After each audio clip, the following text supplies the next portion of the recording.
Well guys, what do you think? How did he turn out? Let me know down in the comment section.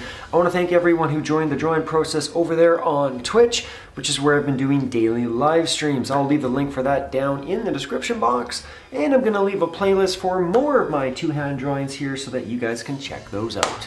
I want to thank you for watching. My name is Kitslam, and I'll see you in the next one.